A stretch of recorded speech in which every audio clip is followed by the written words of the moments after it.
যিনি নবী মুহাম্মদ সাল্লাল্লাহু আলাইহি সাল্লামের সঙ্গে সাক্ষাৎ করেছেন, ঈমান এনেছেন, ইনি হচ্ছেন সাহাবী। এবং যারা সাহাবীদের সঙ্গে সাক্ষাৎ করেছেন, ঈমান এনেছেন, তারা তাবেঈদের সঙ্গে যারা সাক্ষাৎ করেছেন, ঈমান এনেছেন, তাদেরকে বলা হয় তাবেঈন।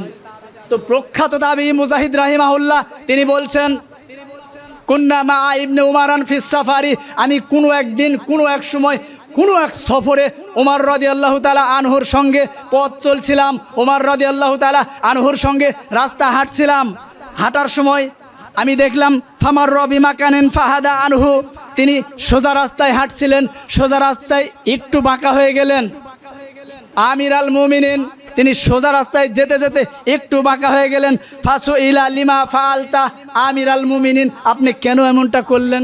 প্রশ্ন করছেন প্রখ্যাত তাবেঈ মুজাহিদ রাহিমাহুল্লাহ, ফাসু ইলা লিমা ফাআলতা, আপনি কেন এমনটা করলেন? তিনি ফাকওয়ালা জবাব দিচ্ছেন, রাআইতুন নবিয়্যা সাল্লাল্লাহু আলাইহি ওয়াসাল্লাম, আমি ওমর রাদিয়াল্লাহু তাআলা আনহু নবী করিম সাল্লাল্লাহু আলাইহি ওয়াসাল্লামকে দেখেছি। ফাআলা হাযা, এই জায়গাতে এমনটা করতে, ফাআলতু, তাই আমি ওমর এই জায়গাতে একটু বাঁকা হয়ে গেলাম। এর নাম অনুসরণ। নবী মুহাম্মদ সাল্লাল্লাহু আলাইহি সাল্লাম আসরের সালাত রুকুরত অবস্থায় ছিলেন। এমন সময় জিবরিল আলাইহিস সালাম এসে বললেন কিবলা পরিবর্তন করতে হবে।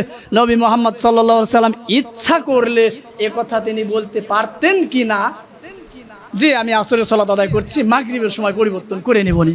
পারতেন কি না? ইচ্ছা করলে তিনি পারতেন। তিনি এমনটি করেননি। কেন করেননি? কেন করেননি? সম্মানিত দিনী ভাই, কেউ কথা বলবেন না। যদি কেউ কথা বলেন চুপ করুন, এ কথাও বলা বৈধ নয়। সুতরাং প্রত্যেকে নিজ দায়িত্বে যদি জায়গার সংকলন হয় সামনে চেপে বসবেন, কেউ কথা বলবেন না।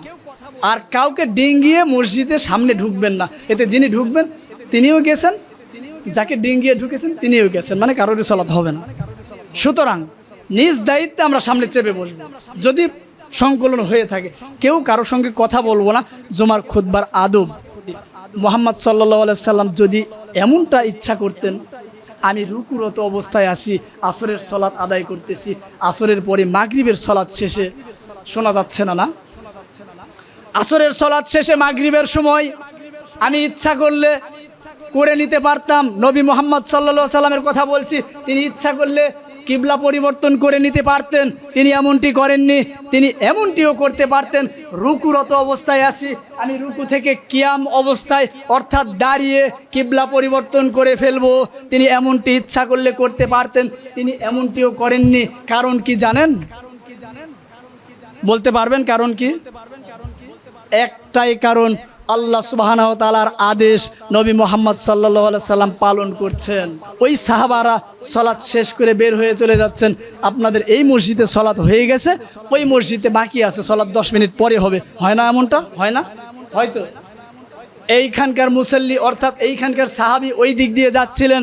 এমন সময় দেখছেন বাইতুল আকসার দিকে সালাত আদায় করছেন, বাইতুল আকসার দিকে তথা পূর্বের কিবলার দিকে ঘুরেই সালাত আদায় করছেন।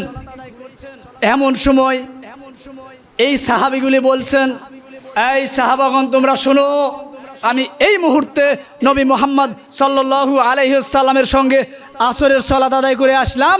তিনি কিবলা পরিবর্তন করেছেন, বাইতুল্লাহর দিকে কিবলা করেছেন। তিনি কিবলা পরিবর্তন করে সালাত আদায় করলেন। সুতরাং তোমরাও কিবলা পরিবর্তন করো। তারাও রুকুরত অবস্থায় ছিল, সঙ্গে সঙ্গে কিবলা পরিবর্তন করে নিল। এর নাম অনুসরণ। আমি মনে হয় ঠিকঠাক বোঝাতে পারিনি আপনাকে। বুঝতে পেরেছেন অনুসরণ কিভাবে করতে হবে?